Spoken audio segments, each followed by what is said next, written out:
Hello, I'm Jim Vine. The work I'm presenting today on behalf of myself and my co-authors looks at several options for measuring what operating system version survey respondents have on their smartphones. This research was initially a spin-off of our study looking at uptake of COVID-19 digital contact tracing apps, where we wanted to know what smartphone OS versions respondents had in order to identify the cases where they could not install the app because their phone was too old. Identifying respondents' smartphone OS version might also be important when running surveys if you're considering deploying an app to gather data.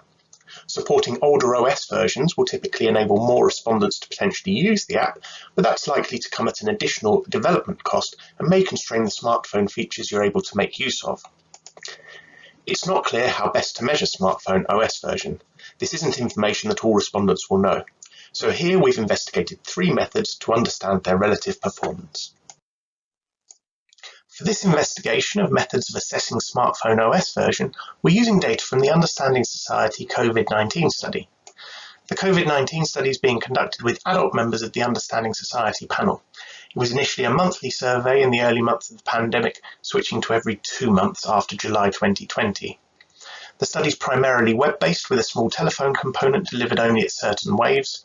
Our analysis looks at those respondents who completed both the November 2020 and January 2021 waves online and who reported having either an Android or iOS smartphone at both of those waves, and where we had complete data on the other variables we needed for our analysis. These waves of the COVID-19 study provide us with 3 methods by which we can measure respondents' smartphone OS versions. Firstly, at wave 6, respondents were asked first whether they have a smartphone, if so, whether it's Android, iPhone or some other type, and finally what make and model it is. For the purposes of the COVID-19 study, the focus was on Android and iPhone, as these were the operating systems supported by the digital contact tracing apps, but they're also the dominant smartphone operating systems covering the vast majority of smartphone users. Taking the responses provided to the question about respondents' smartphone make and model, we searched an online database of devices to obtain their OS versions. Some of the complications associated with this method of measuring OS version include the fact that there can be multiple matches for a device name, in some cases because the manufacturer genuinely has reused the same model name. Also, the problem of a model name provided not matching any devices in the database, which can either be due to the smartphone being missing from the database, which we resolved by manually searching other sources, or because of errors of what's input. And perhaps the most important complication is that many smartphones have received OS version upgrades over their lifetimes.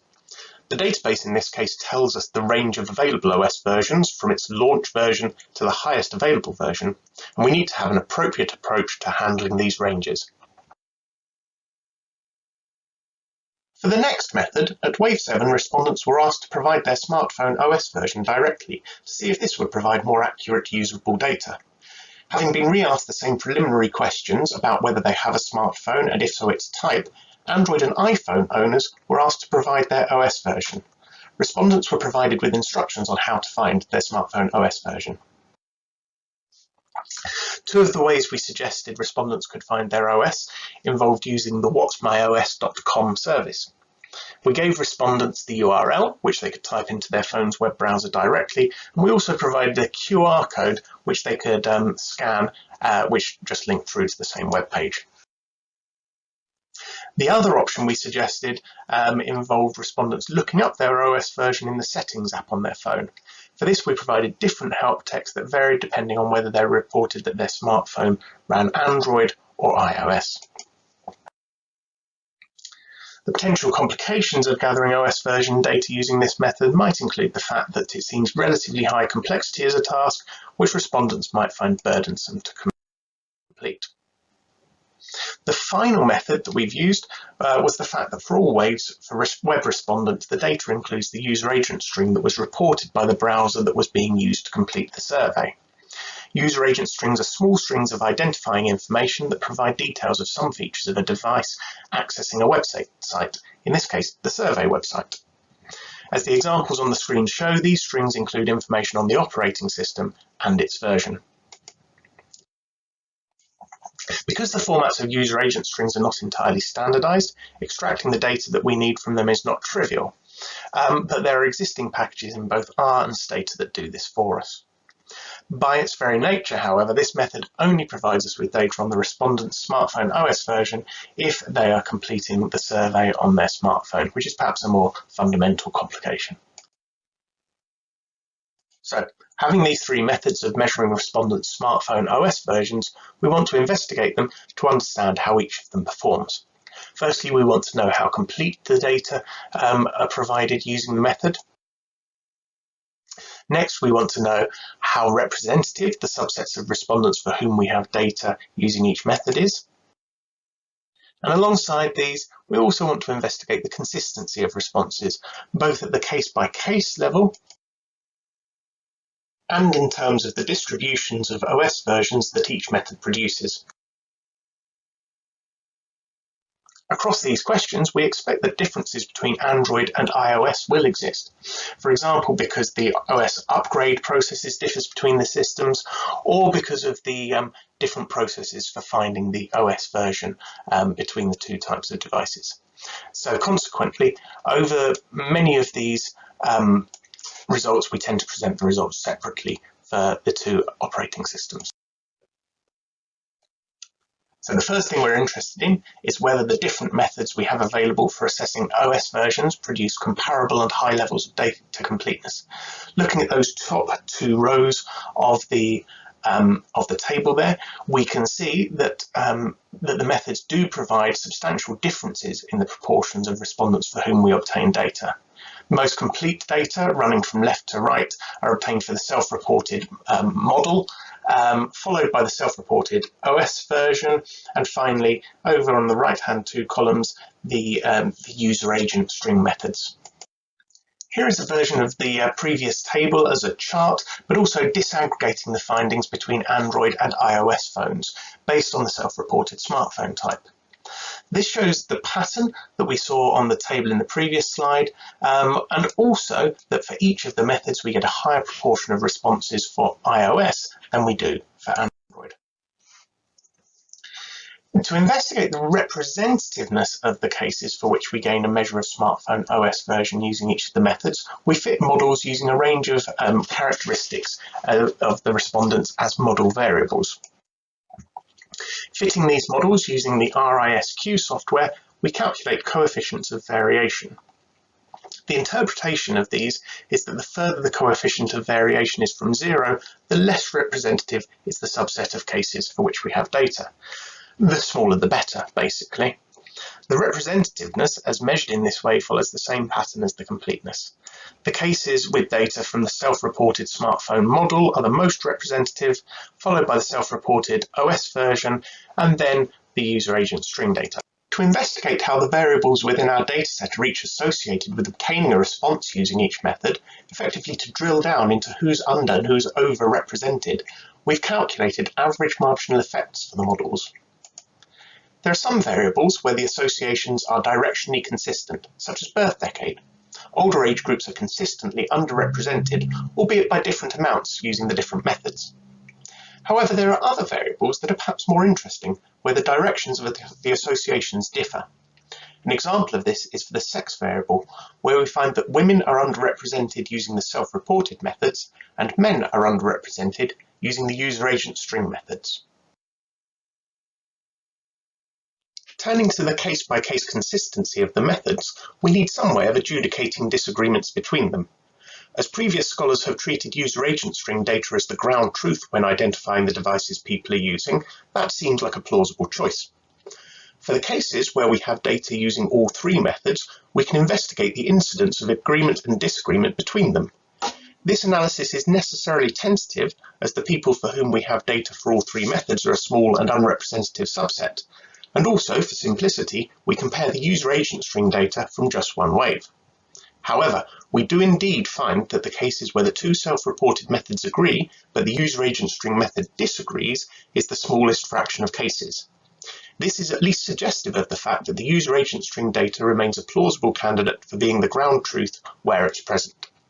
Consequently, on the next slides, we're going to compare each of the self-reported methods against their waves user agent string data for those cases where we have operating system version numbers from both. Before I show those results, we need to identify the possible ways of establishing agreement between a single version number, which is what we get from the user agent string, and a method that can produce a range of version numbers, like the operating system versions extracted from the smartphone model. This is obviously a challenge because we need to make a choice about how to do this. From a theoretical perspective, for assessing whether the range of values obtained is plausible or compatible with the user agent string means checking the best case scenario: is the user agent string anywhere in the range? Now that's of interest, but in practice it'll typically be necessary to operationalize a measure as a single value, and in that case you might have to make a choice between choosing: do you assume that the operating system is at the low end of its range or the maximum value in the range, for example. So, turning to the results of this, we again find that there are differences between Android and iOS for the consistency of self-reported measures. For both self-reported measures, the iOS results are more consistent with the user agent string than the Android ones are.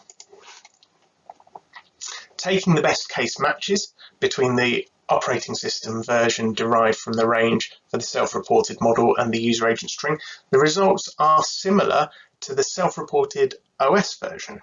That's the 93 versus 92% that you see for iOS and 71 versus 73% for Android.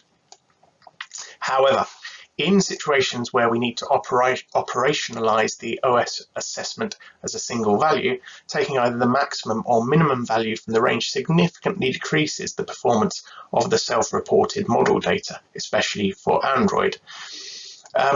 For iOS, there is still a decline, but taking the maximum OS version value from that model still gives a relatively good agreement, agreeing in quite a high 81% of cases. Finally, we examined the distributions of version numbers visually, and we do find that they differ somewhat between methods for both Android and iOS. There's a particular pool of 11% of cases implausibly reporting having Android version 1 using the self-reported OS version method. Part of the reason why we see that problem for Android but not iOS might be an artifact of the soft checks that were employed in the data collection process, which differed between Android and iOS. So, in conclusion, firstly, there's a fairly consistent thread throughout our findings that iOS version seems to be easier to measure well than Android is. The methods that we've investigated do meaningfully differ with each other, with differences in data missingness and representativeness, as well as disagreements both on the case level and in the distributions. Consequently, it seems that it is important to consider which method or methods you're going to use if you wish to measure respondents' smartphone OS version. From the data generating processes, we would tend to expect that user agent string data would be accurate where we have it.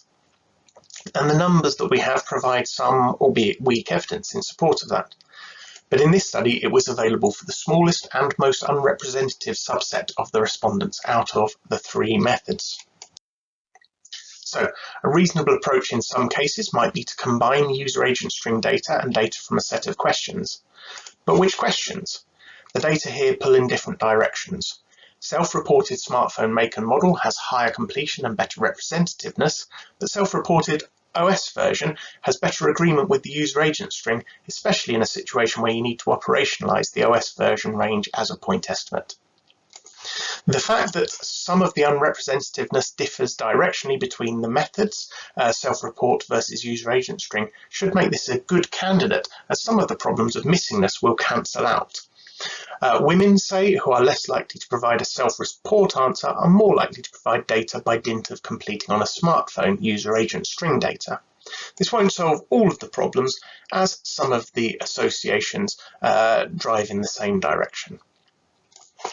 This, of course, suggests that future work ought to include investigation of these sorts of composite measures to see what performance can be obtained by including data from two or more methods. A few references there that we've touched on in the presentation, and thank you very much for listening.